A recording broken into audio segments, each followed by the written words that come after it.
good to go? Yeah. Excellent. Hello, everybody. Welcome to the Talk to Danielle podcast. I am your host, Danielle C. Baker. And before we get started, be sure to like, follow, and subscribe to whichever channel you're listening or watching from. And of course, with season two, this episode is brought to you by the Self-Esteem Doctor Online Academy with the amazing Dr. Simone Alicia. There's a wealth of resources there that can help with your child's self-esteem and confidence and so much more. So I'll leave the link in the description for you to have a look at that. I highly recommend it. There's a lot of good stuff down there. So today I have a special guest. I'm always excited when I have guests on because we always talk before we start recording and say, I could talk about this all day, but we have to kind of restrict it. But I have the lovely Dr. Rishma Walji with me. We're going to talk about this wonderful thing, the concept that she has about journaling. And I'll let her talk about it because I'm going to be clumsy explaining it. But thank you so much, Rishma, for coming on. I'm so excited to have you on. And if you could just kind of tell us a little bit about yourself as we get started. Yeah, for sure. Thanks so much for having me. My background is in naturopathic medicine. I spent 20 years in clinical practice. I have a PhD, all the science stuff, but I'm a mom and I'm a human being and I make mistakes. And that's why I'm here to be honest about how life happens, especially when you're a parent, but even as a partner, as a daughter, all the different roles that we play in life. And so I sort of merge my science background with my real life hot mess background, and try to help people sort of figure out themselves the way that I'm trying to figure myself out as well. Oh, that's amazing. I love how you said that because yes, it's funny how when we're in work mode, we're just solid, but once we get home, it's just yes, I don't it's not quite the same, but I love it. We kind of met and I love how we met actually. It was just kind of organic, but you're talking about uh, this thing that the journal that you've come up with, this style of journaling, I should say. I'm looking for my words today. So can you kind of share the idea? Because I just loved it as a parent to have that tool. If you could share kind of the idea behind that journaling style, Yeah, and then for sure. we'll go through the science afterwards, but just the Yeah. general idea, yeah. Maybe first I'll tell you how it actually started because as we talked about, we can get into later, but I'm not a journaler. It's not something that I do naturally. What happened was, have you ever walked through your house and there's like a bunch of Legos all over and you accidentally step on it and then you want to just scream and swear? And then I don't know if it happens to you, but you get this idea in your mind where you're like, I just want to throw out every single toy in my house and just, clean up everything. Something like that similar happened to me, except that it wasn't Legos. It was shoes that were sort of thrown all over the floor. I tripped and I wasn't hurt or anything, but instead of swearing in pain, I yelled at my kids. I was mad that they had made a mess and it was not my finest moment, but I think it's, just an honest sort of thing that happens. I was really, really stressed. We all, if you've been a parent, this has happened to you many, many times, I'm sure. And as much as it's sort of not something that I like to admit, it was one of those moments that I kind of stopped and realized like what is happening? Like why am I yelling at my kids? I realized that they should clean up. But also why did I react this way? And then at the end of the night, the kids are asleep and I'm sitting in my bed and I'm like, what is happening? Like this is not the kind of person I want to show up as. This is not the kind of parent I want to show up as. And so when I have a problem because of my healthcare and science background, what I do is I read. That's like my happy place. It's how I solve all my problems. I go into the books, into journals, into science, into research, and I read. And sort of through that organically, me wanting to show up as a better mom, me wanting to have more patience with my kids, me wanting to figure out how to see them in a more positive way and how to regulate my own emotions, sort of this journaling style sort of came to life, even though I wouldn't say that I was a regular journaler before. It just sort of came to life as a way for me to manage my stress, my parenting, and it sort of took a life of its own, partly as a passion project, but also in all of the positive effects it had on me and on my kids. Oh, that's amazing. I love how you say that because when we do kind of lose control over our reaction, I get the same where I'm kind of a third party looking, going, why am I reacting? Why am I doing this right now? So I like that you share that, and it's always important because we just realize we're not alone. Yeah. Having these, we're human, and we do make mistakes. I love that. Now there is a science behind that. We've talked about it a little bit before we recorded and when we met, but can you explain the actual science behind your journaling style? Yeah, for sure. So when most people think about journaling, they think about writing in a book or something like that. And it's like, you're sort of stream of consciousness writing, thinking about what you're writing, what's on your mind, almost like a diary type of journaling. Sometimes people will do it in a different way, but most of the time journaling is this is how I feel, this is what I want in life, just sort of getting your thoughts out on paper. So this is very different. It's very prompted. There are prompts that are written, and the prompts come from science. And the science comes from a few different places. One is the science of savoring, which is if you think about eating your favorite dessert, okay? What's your favorite dessert? Oh, I have a lot, but I'll go with cake. Let's go with Okay, chocolate cake. cake. Yeah. Love it. Okay, so let's say you're eating your favorite cake and it's sitting there on your plate and you're like, I just want this cake to last as long as possible. And you take a bite. What do you do if you want to really optimize that experience? You eat it slowly, you let it melt in your mouth, you like turn off all your distractions and you just really focus on the cake and you think about like the icing in your on your tongue, right? This is called savoring. And we do this in many ways. Like even if for me, if I go for a massage, I'm like, oh, I just want to relax and, make sure my muscles are relaxed and really enjoy this experience. So apparently you can also savor relationships. So this is what I found out when I was working through the research is that you can savor your relationships. And if you are a parent or even just, in a partnership, we tend to take for granted all of the good things. And instead we're like, you didn't clean up your room. You did, you did this, you did whatever. Even with our partners, sometimes my husband and I are like roommates. We're like, okay, you get this and I'll do this. And you kind of forget why you fell in love, right? So Right. the idea around savoring is to really focus on those positive connection moments, specifically the connection moments to help your relationship, help you bond.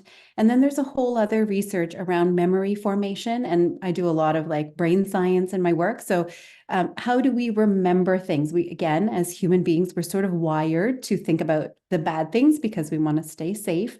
And then as parents, we're like, don't kill yourself, don't die. Like it's all about safety. So we're thinking about all the bad things that could happen. And so there's a whole science around trying to remember happy moments, trying to really fortify those memories in your mind so that you can improve that connection between you two. So, I mean, there's a lot more science around it, but just those are the main concepts where the prompts in the journal are specific to helping us build those memories and reinforce those memories so we don't forget, because of course we tend to. You think you're never going to forget the first time your kid walked, and then you have another kid and it's 10 years later and I'm like, I don't remember. Was that you? Was it your sister? So fortifying memories that are really important to you, but also really savoring those relationships. And it really does something to your brain where it allows you to have more empathy, more patience, more calm. And the thing that I did not expect, it also allowed my kids to hear me in a different way. Mhm. Instead of like, clean up this and do that, they would hear more of, I'm proud of you. I like the way you did that. That was really special. The things that I want to say to them all the time. And I hope I'm saying to them all the time, but realistically, we're so busy. I'm not saying it as much as I would like to. Yeah, because life happens, right? So you just kind of focus on the things that need to be uh, taken care of. But I just that's what really drew me into this type of journaling because it's to switch. It's so hard to switch from the negative to the positive, and I love that the fact that writing it down, it holds you accountable for what you're feeling. Is I think you mentioned that. I'm going to put you on the spot, but when we first talked, you mentioned about how when you're writing it down and saying my children could read this, so I need to kind of rethink how I'm going to put that out on paper. Can you kind of explain the some of the positive changes you've noticed in yourself? Because you mentioned that you're savoring those moments and you're showing up the way you actually wanted to, but feedback or anything like that that you've heard Yeah, for from sure. this There's so journaling? much. I'll just give you an example of what's in here so then I can give like a specific example. But Okay. inside the journal, there are different pages and there's different prompts, right? So there'll be like, something I'm looking forward to with you, which is like fostering that, the building of traditions and memories and things like that. Something that you were determined about. And so actually what started was I was frustrated, I was stressed. And so I would write in this journal and have this prompt because I'm like, I don't know what to write. I just want to write how I'm frustrated and I don't want to write that. At first, I didn't think they would read it. At first, I just thought it was for me. And so I would write in the journal thinking, okay, how can I see my kids' positive side? How can I see things from their perspective? Because I'm stressed, but they're also stressed, right? The world Mhm. is a big place for a young kid who hasn't experienced half of the things that we've experienced as parents, right? And so I wanted to be able to see things from their perspective. And I also wanted to see them for who they are and not who I want them to be. And this is really hard for a parent. I feel like, we worry about our kids, we love our kids. I see one of my daughters was really shy when she was younger. And when I was growing up, I was really shy. And so I kind of like push her a little bit to open up. But that's not me valuing who she is as a person. That's me worried that she's going to get picked on like I was, right? So it's a Right. very, very delicate balance of how we see our kids. And so I wanted to see them for who they are. I wanted to understand who they were. And so what I did was I would take this prompt and I would say, okay, a time when you showed determination, and I would write and answer it. And I think I shared with you in one of our conversations this funny thing that, we don't spend the time journaling. We don't sit down and, every night, like I don't write in it every night. I just, I'm realistic. That's not going to happen. But at first I would do it. I would hide myself in the bathroom when I was upset with my kids because I would be like, oh my gosh, my kid yelled at me and they did this and I'm frustrated. And I was trying to calm myself down. So I would lock the bathroom door and I would take the journal and I would look through and like some of the questions, I'm like, oh, a time when you made me laugh. I'd be like, you haven't made me laugh. Like, I'm in a mood, right? And I can't answer that question. But I can answer, a time when you were really responsible or a memory that we have together that was really special to me or, something like that. And immediately when I start thinking about that, my brain starts to calm down. I start to be the mom again, as opposed to like the stressed out Rishma, right? Mhm. Like now I'm like, oh, I'm the mom. Wow, my kid actually is very special. My kid is having a hard time right now, just like I'm having a hard time. And you start to change that inner dialogue. And as I started doing this journaling more and more, I started looking for those moments. So in the day, I would be like, oh, she's laughing. It's so wonderful to see her laugh. I would think about that more because I'm like, I should write this down in my journal later. Oh, wow. So Yeah. it started really changing how I interacted with them and also how I saw them. And then eventually I had the idea of giving the journal to them. And actually on my podcast, I gave it to them as a gift and I recorded their reaction. And I mean, they're old enough to know this is not something you do overnight, right? Like it's a whole book. It takes a long time. It Yeah. takes a lot of effort and a lot of, not effort in terms of time, like I can do one sitting in like 2 minutes, right? I can just Mhm. write a prompt, but over many, many days, then I can fill up the book and I give it to them. And my one daughter said, I don't want to spoil the reaction in case anyone wants to listen on the podcast, but my one daughter said, I'm going to read this every day. And then something just dawned on me. And I was like, oh, you know what? The words she hears from me, those are going to be her inner voice Yes. because that's what we hear, right? Like we hear criticism, we hear praise, and we remember the things that impact us in our childhood as adults. So even today, I remember when I was picked on, I remember all of those things, but I also remember my mom who always tells me she's proud of me. I also remember my dad who says, you can do anything if you put your mind to it. No one can take your education, like these kinds of things where it was important to him as an immigrant.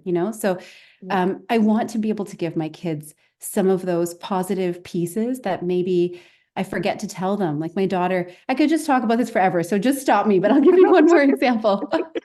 My daughter got her braces off a couple of months ago, and I wrote in the journal that, it's not easy to have your braces. It hurts, you can't eat food properly. Your Yeah. mouth looks weird when you smile. Like, there's all these awkward things that happen when you have your braces, but I was really happy with the way she was resilient about it. She had a good attitude about it. Of course, she had her moments, but I wanted Mhm. her to look back on that memory as a positive experience that she did something that was not easy versus like, oh, I had my braces. So I'm Yeah. trying to facilitate this positivity in them and also in me. I like that. I just love it. Like I said, we could talk about this forever because I was going to ask you if you could share your children's reaction when you did. And I think it's wonderful that they get to see us in a different light and they get to see themselves through our eyes. And I think that's a beautiful thing to give to our children. So for those who are listening, it is something to think of if you're going to, give those journals back. And I love also the fact that you don't have to follow page by page. You just kind of flick through and go into the section that works for you. Yeah, I've I had a bunch love of that. people say that they also skip ahead, like, they read the ending of a book, they skip ahead and they see the other prompts so they can think about it for the next time they want to write Yeah. in, which is really helpful. I've also had a couple people who said they bought the journal when their kids were a bit younger, like I did when I started writing this. I mean, when they're an infant, it's a little harder because you don't quite know their personality, but they're 5, 6, 7, 8, you have a sense of them. And now my kids are teenagers and I'm writing another one for them because it's a whole different experience. My older one's going to be graduating high school in a couple of years, so I'd like to give it to her sort of through her teenage experiences, my view of her. And I'm thinking, oh, I should give one to my parents because if they wrote one for me, that would just be lovely, if Yeah. I could get something like that from them. So there's all these different stages of life, I think, where it can be really, really valuable. And then because of that, it sort of spurred into like, what about my partner? And so now there's a partner journal and, all of these different, it's the same style of journaling, but different relationships that you're fostering. Yes.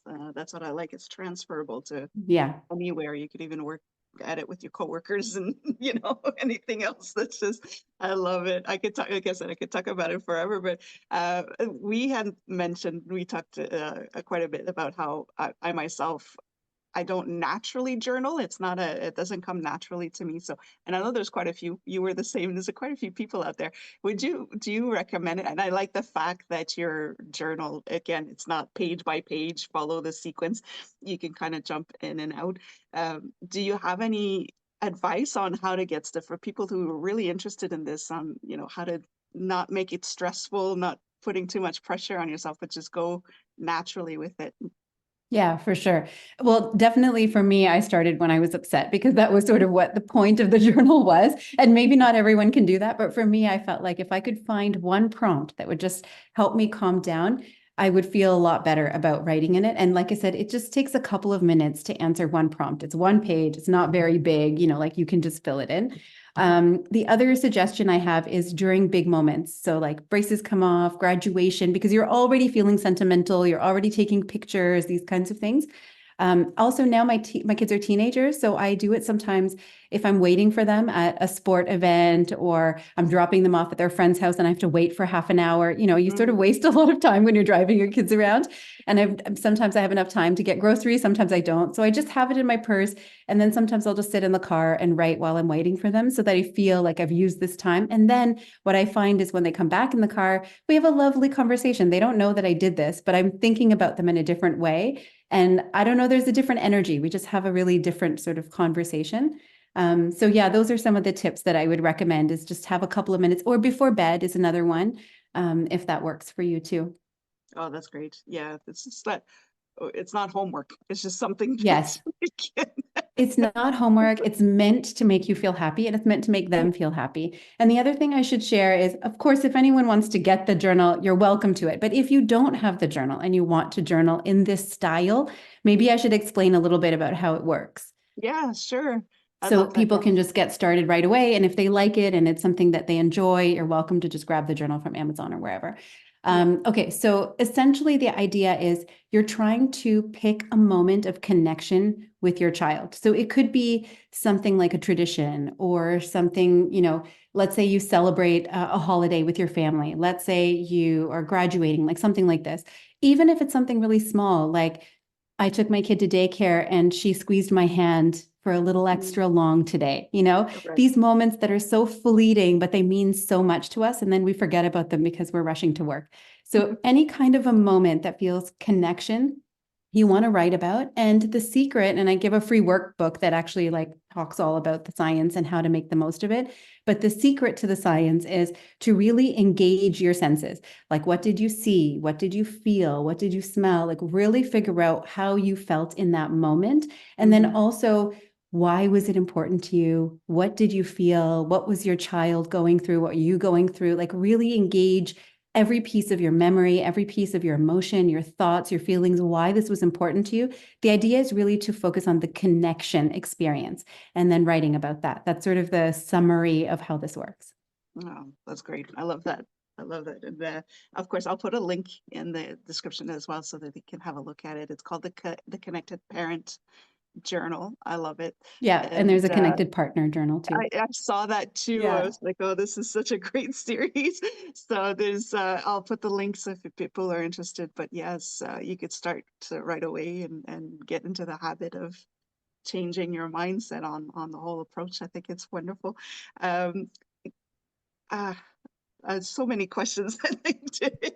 So you mentioned how to the journal works and how to get started, but do you have any advice for parents to say, let's work on deepening those connections? Let's say they don't want, they're really not into the journaling part, on everyday interactions, Yeah, for something that sure. can help them. Yeah, for sure. Even if you just focus on the connection moments, I think it helps. I've had, like I said, a bunch of people who've said, I didn't have time to write in it this past week or month, but I looked at the prompts and those sort of helped me. So thinking about the connection. So I can even read a couple of them if that would be helpful for you, just to kind of get Yes. a sense of the type of questions.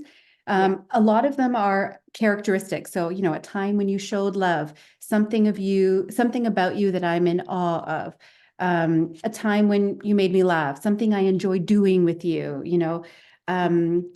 something that you seem really passionate about. So things that are about the characteristics, but also about your connection. Actually, I think the partner journal might give you a better sense of connection moments. How you have influenced the person I am today. Like Mhm. think about writing that, even in a birthday card to your partner, right? Things about you that have influenced the person I am today. Like, how special would that be? Or an inside joke between us, right? Like these are fun things that you can do. I mean, of course, if you're journaling, but even if you're just sending a nice message to your partner, an email, a text message. Sometimes I write little notes to my kids, right? Like you can answer these types of prompts in those notes. Um, a time when we laughed so much we had tears in our eyes, or a tradition we started together. In the parent one at the end, I also have some that are like, something that I really hoped for when you were young, like because I wanted a way to share. I'm not a perfect parent, and there are some times when I did something that might not have been the best thing. This is why I did it. I want you to understand, Right. so that they know me a little bit better. I know them a little bit better. So recognizing the connection, the moments, and then even just using them in your day-to-day interactions with your child, with your partner. That's a really good way to get started. And especially for me, this is really important to me is, excuse me, I feel like putting the cultural aspect into it is really important. So, Oh, yes. especially for me, I'm first generation Canadian. So I've sort of lost, a little bit of that culture that my parents had, but I still have a little, my kids have maybe lost it more because they're second generation. So I Yeah. really try to bring in our own experience. Like my husband and I have different backgrounds. So we've sort of created our own traditions Yeah. that we made up, so I write about those because, I want my kids to know this is sort of why we created them and this is why they're special to me. Or, you have a whole ancestry that maybe I wasn't great at teaching you about, but I want you to know that it's there to kind of give you that strength. So I do bring in those elements too in my journaling, but even in our conversations when I'm talking to the kids. So that's another way to sort of bring that connection moment. Oh, I really like that because it is important. And you're right, it's something that does get lost, or you're not quite sure what you're bringing in when you, because Yes. I'm also from a multicultural family. So it's just what values are we bringing in, which tradition are realistic for us, and which ones are important to us. So it's, yes, it's great to have that in there as well. So they have a bit of a background on who they are and where they come from. I Yeah. think it's wonderful. Again, I could talk so much about this. This is a whole other conversation. But before we kind of wrap up, is there something you'd like to share? I'd like to kind of change things up a little bit. Something that you'd like to share that nobody really knows about you. It could be on a hobbies, personal, professional, anything like that. Yeah, I would say most people don't know because I'm typically very, my healthcare background, I'm typically very professional and very like, Yes. the only time I've really started to show my personality since I started podcasting, because that's when I sort of, tell about my personal life. A lot of my patients don't really know much about my personal life. And I would say the one thing about me that most people don't know is that I have a little bit of an adventurous spirit. So I've done like skydiving and I've done, canyoning and ATVing and like these sort of I guess reckless. My parents, my poor parents would call them reckless. And if my kids do them, I'm certainly going to be worried. But I think that's where they get their rebellious sort of adventurous spirit from, because I like to do these adventure sports and adventure things. So that's probably something that most people don't know. I love that. And it's always because I'm a quiet, shy. Well, I used to be quiet and shy as well. So it's always the quiet ones you have to keep an eye on. I know my daughter wants a motorcycle now, and I'm like, oh no. And my husband's like, she got it from her mother. See, my dad had to stop buying those kind of things because we would wreck them, and we just thought it was a mechanical thing, but realized as we were growing older that is no, it was to save our lives because we were not learning our lessons. I love that. Oh, I love you even more now. That's great. And so, is there any kind of advice you wish you would have had sooner that would have made your life easier? Again, it could be for parenting or just in general. Yeah, I think saying it now is, in retrospect, easy, but in the moment, it's always really hard. And I think the advice I wish I would have had is just try to be more in the moment and worry Yeah. less. It'll all work out. Because I think I did worry a lot, and I think I lost a little bit of my personality. I was so feeling so responsible for these people and their lives.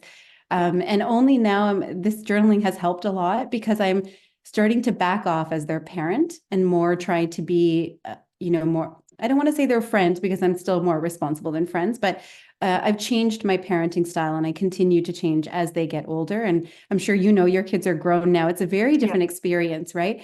And so I wish I would have learned that a little bit faster and easier, but I don't know if you can unless you've been through it.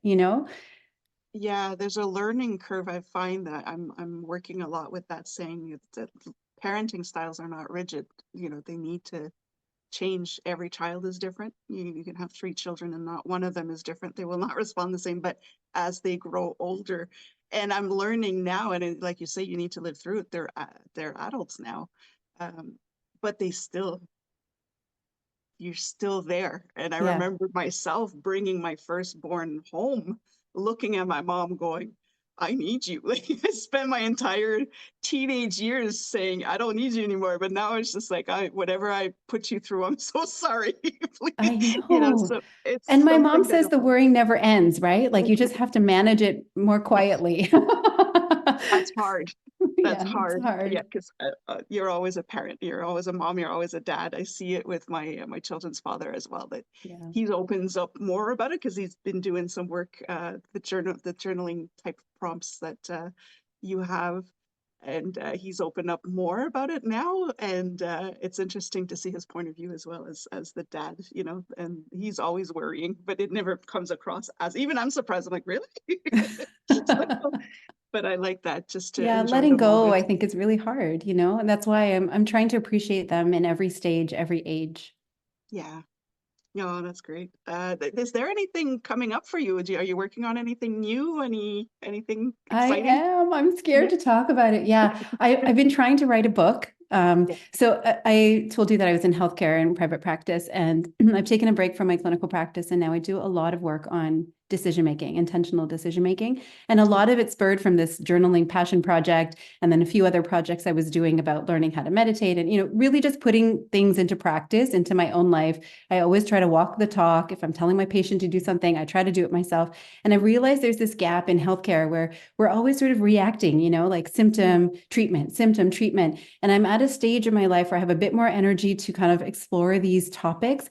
And I feel like it's so hard for people who are really busy with responsibility to make changes in their life that are meaningful because we are busy with responsibility, Yes. and not a lot of information is out there on how can we make these changes in an accessible way that also allows us to have flexibility, right? Like I'm not going to get up at 5 in the morning and meditate because my kid was up at 3 in the morning Yeah. with their teeth or something, something happened, right? Yeah. And Yeah. so I feel like it's not always accessible for people who are in that stage of life. So I've been looking into how the brain works and how we can make these changes in real life that make real change and allow space for us as people, as women, as our own people, without letting go of all those responsibilities. So I'm working on this book about intentional decision making.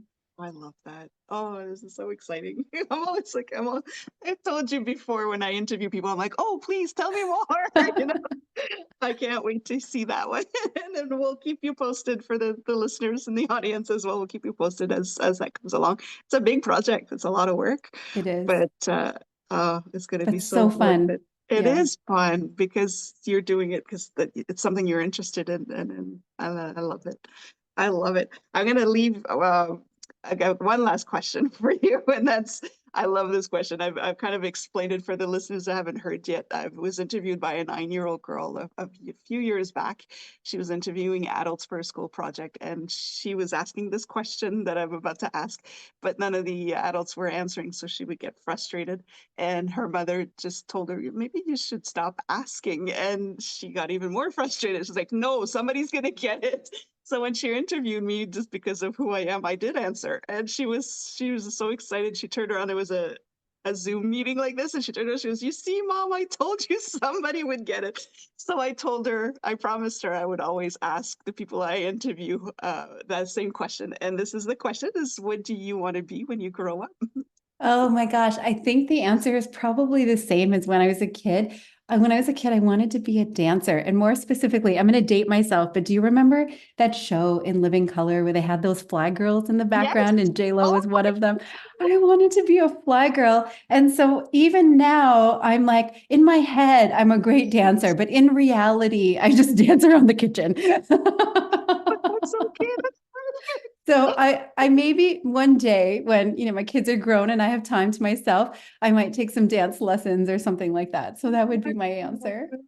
I just picture you in your kitchen doing a fly girl routine. I love And the that. rice flying all over the place. And of course, you have to have the outfits, right? The big neon colors. Oh, I love it. I'm discovering sides of you that I never thought I would. I love this. You're easy to talk to. I'm letting it all out here. Yeah, I gotta get people to open up. I love it. For anybody out there who has the secret dream of becoming a fly girl, join us. We'll start a band. We'll start our own group.